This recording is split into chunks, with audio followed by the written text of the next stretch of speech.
Hi everyone, Lady Rose here with you. Now for my Patreon followers, first of all I want to say thank you so much for your support. I'm hoping to get way more out there on this channel, and I appreciate the support of your money and your sponsorships so that I can continue this. So what I wanted to do was I wanted to gift you with a spell. So I want to do this on a more regular basis because a lot of people ask me specifically for spells that I've done. And looking back on it, I have been practicing witchcraft for a little over 30 years when I did the math, because I've been saying, oh yeah, I've got 20, 25 years plus. I've been saying that for about 10 or 15 years now. So when I really did the math, sorry, my voice was starting to go there, I realized I've been doing it for over 30 years. So I have a lot of spells to share. So I thought I'd share this first one will be a spell for concentration. Now, I don't know about you, this is January 2020, so we're going into a new decade. We just went through our first full moon in 2020, and the energy of the full moon was unreal for me. I've been telling people that they'll probably find themselves looking or feeling a little more emotional right now. It's a reflective time of year, naturally speaking, but we had an eclipse full moon, very intense full moon, and we also have the Saturn-Pluto conjunction playing with us as well. So the Saturn-Pluto conjunction is an intense energy, and it only comes around about every 40 years.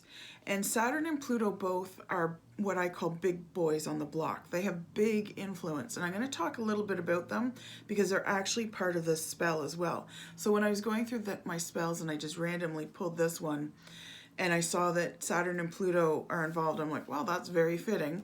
And then this last full moon, I was sleeping a lot. I was so exhausted, like exhausted kind of thing, without having done anything. I just was exhausted. So I slept a lot more than I usually do. And I'm not a big sleeper. The old joke around the home is that when my kids were little, they knew mommy was really sick when she actually slept during the day, because I don't sleep a lot, normally speaking. Now, since I've been diagnosed with fibromyalgia, I do find I do sleep a lot, and I'm having to listen to my body more, and I'm having to pay attention to it and give it what it needs. I've always been a go, go, go, do, do, do kind of person, and I'm learning a huge lesson in patience and allowing myself to slow down and be okay with it. It's still a lesson I'm learning. So, but anyways, I was thinking concentration is great, especially since we've got that Saturn-Pluto conjunction, and Saturn and Pluto are both involved in this spell. So if you like, you can get a piece of paper and a pen. Part of it there's a little chant that you can do, and I will try and put that up for you.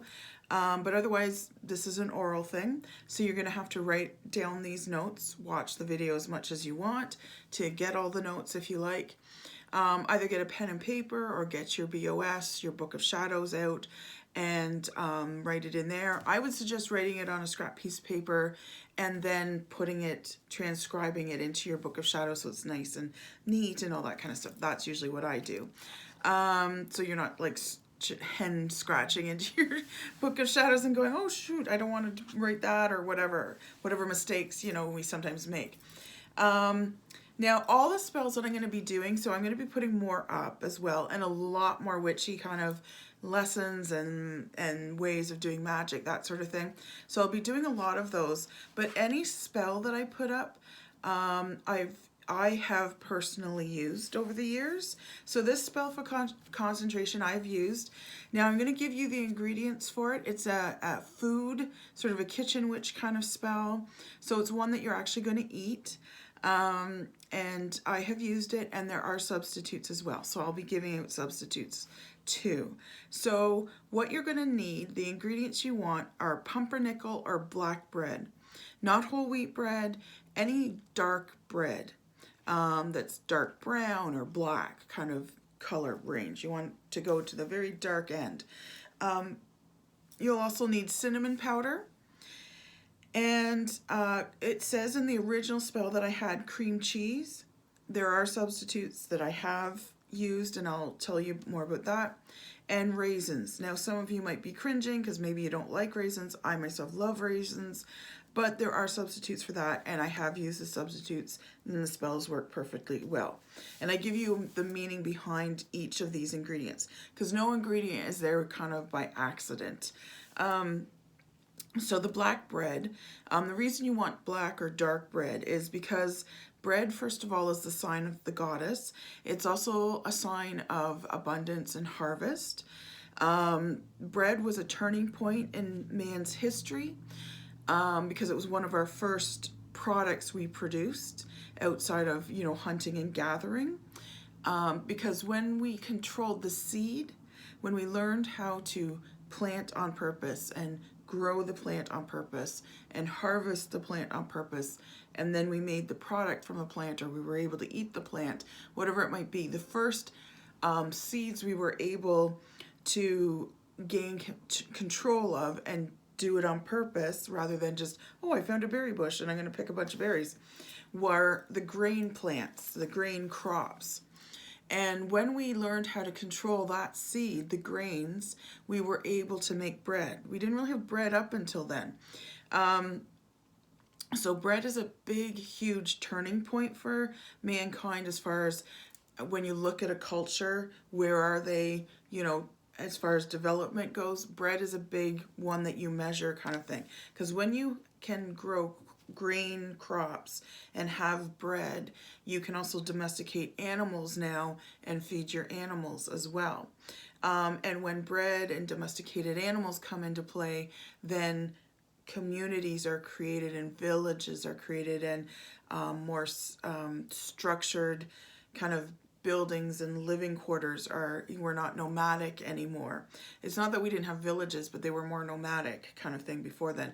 We followed with the herds of animals, and we knew where the good berries were, and we knew, we could pick fruit off of certain trees, but most of it was like, well, we learned where that was.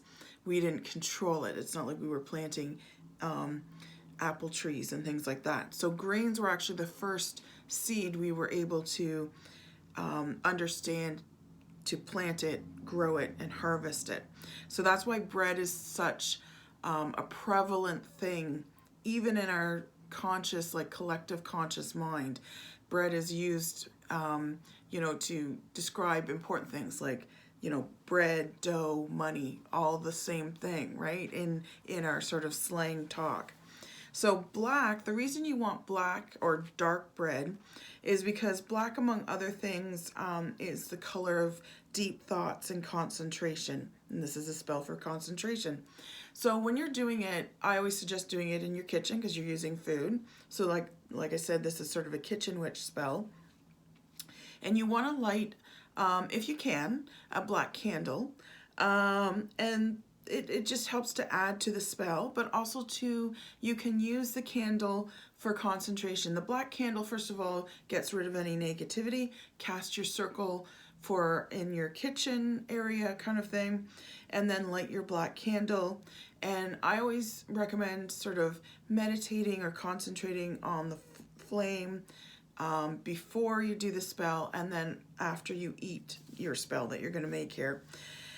And that is a little bit of candle magic that you're pulling into there, and I am going to do a thing on candle magic itself. So when you concentrate on the flame, there's different meanings for what the flame is doing, but also you can sometimes use it as a divination kind of tool, like a crystal ball type of thing, and there's often messages within the flame itself when you're concentrating. So it's kind of a meditation type thing. So rye or pumpernickel is generally where you want to go. You can use molasses as well. I've used molasses bread as well. But rye or pumpernickel is sacred to Mercury and to Pluto. So Mercury is the god that was the messenger of the gods. He's a god himself, but he's also the messenger of the gods. He's the guy with the wings on his shoes, and he's always running really fast everywhere. That's his sort of superpower, I guess. So he's able to go very quickly. So he's all about being speedy, being accurate. He has to remember those messages that he's passing along. So he's got to have a good memory, that sort of thing. His concentration has to be spot on. And then Pluto, astrologically speaking, even though Pluto's been downgraded to a dwarf planet, is one of the big planets astrologically speaking. Pluto doesn't really affect individuals, so when you're looking at your astrological chart, it's interesting to note where Pluto is, but he doesn't really affect you, he affects generations. So the Saturn-Pluto conjunction that's here right now for 2020 will affect probably most of the year of 2020. They stick around a lot longer. They're not like a Mercury retrograde that's kind of in and out really quick. So they're going to affect 2020 altogether, and they only come around about every 40 years. So they don't come around very often. But when Pluto comes into our neighborhood, big things happen, good and bad. The Vietnam War started when Pluto was around. I believe World War II also started when Pluto was around. Now, a good thing, the Berlin Wall came down when Pluto was around. So these are the kinds of things that Pluto tends to affect. So 2020 is probably going to be a big year of big movements, more, outside of ourselves, out into the world as opposed to you yourself. But it can't help but have a bit of an effect on you as well, because definitely Vietnam affected a generation. It was the whole peace, love, and hippie generation, right? And they both these planets govern deep thought and concentration. Thus, they're picked for this spell of concentration. Now, cheese is ruled by Saturn. So Saturn is the most serious and focused planet of all the planets on your astrological chart. Jupiter's a lot more fun, but Saturn is kind of, like I say, that very strict parent who is always about discipline and limitations. Not limitations, more boundaries as opposed to limitations, but he does throw in a few limitations as well, because you're going to feel those in 2020. You're going to feel a bit of a limitation sometimes. Maybe it will cause some frustration in you because things aren't going exactly as you want. However, Saturn doesn't do it maliciously. He's a parent that cares, right? So he offers these boundaries saying, nope, not here, not over here, more this way, kind of thing. So he tries to direct you in the direction that your higher self is supposed to be going anyways. However, sometimes we're not always aware of where our higher self needs to go, and we want to go over there, but our higher self should be going this way. So we feel a little bit of frustration sometimes. So you might find things are a little bit limited in 2020, but good kind of limited. And in the end, it actually works out better for you. So Saturn teaches us responsibility and rules. Saturn's also about our big life lessons. So you might find that there's some big life lessons that come in 2020. But they're always one of those things that you look back and go, that was hard, but I'm glad I got through it, kind of thing. Or I learned so much because of it, or I'm in a better place because of it, that sort of thing. So that 2020 is really a good year to go with the flow. Try to trust and surrender as much as you can to the divine. Try not to push your agenda too much. And if you find you're getting pushback on your agenda, let go and go, okay, maybe I'm supposed to go somewhere else instead. Or maybe I'm supposed to do it in a different way. Or maybe there's a lesson I got to learn first and then I can go here. So kind of pay attention to the energy in 2020. So Saturn also is all about long-term projects and allows us to focus. So you'll find that 2020 is probably very focused for you as well. And this spell of concentration will help and be very powerful right now all through 2020 because Saturn is around anyways. So he's already here and you're drawing in even more of the energy that's already naturally here. And 2020 is probably going to be a great year to start long-term projects. So use this spell of concentration to start, finish, or yeah, start or finish a long-term project, kind of thing. So that, because there might be a long-term project you've started but you haven't quite finished it, this is the year to kind of tie up that bow and get it done, kind of thing. So you can really use any cheese that you want. It doesn't have to be cream cheese if you're not a big cream cheese fan. So I'll give you some examples for this spell. I have toasted up pumpernickel and put warm brie on it, for instance. Now there's cinnamon involved as well. So I've sprinkled the brie with, and it's not, you don't have to, you know, powder it with cinnamon. You can just put a little sprinkling of cinnamon on, and the brie and the pumpernickel tasted quite nice with that little bit of cinnamon on it. So I've done that. I've also made cinnamon pumpernickel toast with the cinnamon and sugar and the butter and all that good stuff, right? So that actually was quite delicious. And then I just had some cheddar cheese with it. So you can do that if you want. Whichever way you want to prepare it, totally up to you, whatever you want. But do it, don't do it slap happy kind of thing. Like, do it very purposefully, because it's a ritual you're doing. So when you're making, let's say you decide you want to do cinnamon pumpernickel toast, spread the butter on with love and, you know, sort of concentrate. That's a spell for concentration. But concentrate on what you're doing. Get the butter to all the way to the edges. You know, do the brown sugar and the cinnamon, you know, with purpose. Make it a moving meditation, because that's what it's supposed to be. And I always get out a, you know, pretty plate to put the bread and the cheese, whatever combination I'm using, onto the plate. I have a second plate, but that's for the first plate.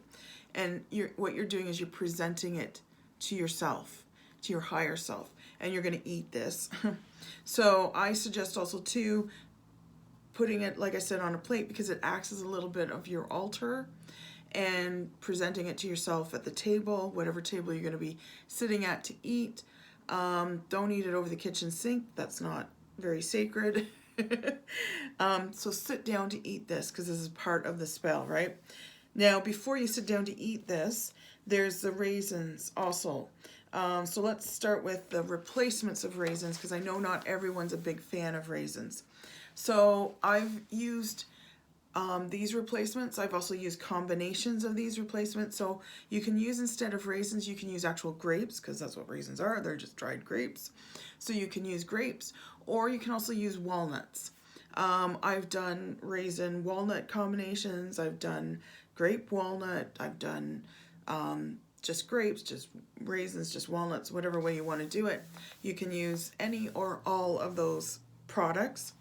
So the meaning behind raisins and grapes, so they're both ruled by the moon and the sun. So what this does is, because they're ruled by both the moon and the sun, they affect both your subconscious mind and your conscious mind. And what this ingredient does is it allows your brain, your two halves of your brain, to come better into alignment if they're not already there. And when you're in good alignment, two things happen. One, your focus and your concentration go way up, like way up, because they're working together, as opposed to like, I'm working here and I'm working here. And it allows room for better manifestation as well. So if there's something you want to manifest in and you really need to concentrate on that, then this is a great thing to use. Try and incorporate some grapes or raisins in there to up the energy of your focus and concentration, and also up the energy of your ability to manifest, because both your conscious mind and your subconscious mind are now coming into alignment. And it creates room for that manifestation as well. So cinnamon, the reason we're using cinnamon is because it adds a little spark, a little fire to any spell. It's used a lot in love spells because it adds some lust power kind of thing, or lust energy to any love spell, or passionate kind of spell. But it also adds fire to almost any spell. It's also a good one for abundance. It's used a lot in money spells as well, because it does add a little fire and spark to starting that money rolling in, but it's also about abundance because it's a spice and it was considered a luxury that not everyone had access to. And and therefore it's considered a sign of wealth as well. But in this particular spell, it's adding spark and a fire, a kickstart to your brain, so that it kickstarts your brain, so you come out of the muddle that you're in or the fog that you're in, and it helps you focus and concentrate. And it's really great for work sessions or study sessions, anything like that. Chewing cinnamon gum before you have to start a project or before you go in for a test. Also, peppermint gum helps to wake the brain up, kind of thing, so you do focus and concentrate more. So that's why we've added some cinnamon into this spell. Now, if you're using walnuts, so walnuts have kind of a cool energy about them as well. So according to the doctrine of signatures, so you may or may not have heard of this expression, the doctrine of signatures. So this is used a lot by shamans like myself. And the doctrine of signatures is a theory both mostly in the health field, but also in the magical field too, that Mother Nature kind of left behind clues as to what each plant is for. Because often myself, I've wondered, like, who's the first person to be brave enough to eat the first raspberry and not, go, oh, it's good, and like, not die, kind of thing, right? Like, who's the first person who ate this or ate that or tried that out? Because I'm thinking you got to be pretty brave if no one else has tried this yet and you don't know whether it's poisonous or not. Now, mind you, the shamans often of the tribes and stuff would go out and meditate on plants and communicate with plants to see. They would meditate first. They wouldn't just randomly throw stuff in their mouth and see if it was poisonous or not. They would meditate first, pick up on the energy of the plant, pick up on the messages of the plant, pick up on the clues that Mother Nature left behind in those plants. So, and those clues are called the doctrine of signatures. So according to the doctrine of signatures, walnuts is a brain food because it's shaped like a brain. And I've talked about this with clients before, that a lot of foods are actually shaped or are color coordinated to what they're supposed to help. So walnuts, if you crack them open, they look just like little brains inside. That's why they're very good brain food, and they're good for increasing your mental powers such as focus and concentration. Now the wood of the walnut tree, so the nut is all part of that as well, but the actual like branches and sticks of the walnut tree are often used as talking sticks in Native American tradition. I'm a Mohawk of the Iroquois clan, of the Iroquois tribe, I mean, and so the talking sticks are often made of walnut, especially in the southern kind of Native American tribes. And the walnut itself, both the nut and the wood, have the energy of gathering energy, and that's the reason they're often good at being used as talking sticks, because when you're using a talking stick, you're often in a circle and you're gathering the energy of the circle and saying your piece, and then you pass it on so that everyone who wants to have their voice heard can have their voice heard. The walnut also has the energy of being very good at initiating steps of a new project. So if you want to start a long-term project, it's really great because you've got the cheese Saturn for that, and also you've got the walnut here for starting that project. It's especially good if you're a procrastinator. Try to incorporate some walnuts in there in this spell for concentration. So not only do you have focus and concentration, but procrastination will be alleviated, so you'll make those steps to start whatever project or whatever situation you're using the concentration for. Whether it's, I'm going to have a big week at work, so I'm going to need my focus, concentration, I'm going to need to be sharp, so let me do this spell kind of thing. So the trick with the raisins and grapes or walnuts, whatever combination you use, is to place them in a pattern. And there's one of 3 patterns that you can use. You can just use a circle, always a good pattern. You can use a spiral. The spiral is the symbol of the goddess. Or you can use a 5-pointed star, which is the pentacle, right? So then you take your wand or your finger, doesn't matter which. I have a selenite wand here. So you can take your wand, or like I said, your finger, but say you have a wand, and what you want to do is you placed the walnuts or raisins or whatever on another plate and presented them, and you've put them in the pattern of either the circle or the spiral or the 5-pointed star, and you sort of over top of the food trace the pattern at least 3 times, and do it in either 3, 6, or 9 times, whichever feels more comfortable for you. And while you're doing that, and this is the part I'm going to print up above the video so you have it, is thank you for this food. As I eat it, it will transform my mood. With each bite, my focus and concentration grow, creating a gift of great knowledge and flow. So mote it be. So you want to do that while you're tracing the pattern, and then you eat the bread, the cheese, the nuts, or the raisins or grapes, whatever you're using, and you eat all of that with great concentration. You're not just yum, yum, yum, yum, yum, and watching TV or reading a book. You are purposely eating with focus, and you take your time and you place everything in your mouth with love, and you bless the food as well. And that's kind of what you're doing when you're doing that pattern and stuff. You're doing a little bit of a blessing over the food, because you say thank you for this food. Send love to each piece as you put it into your mouth.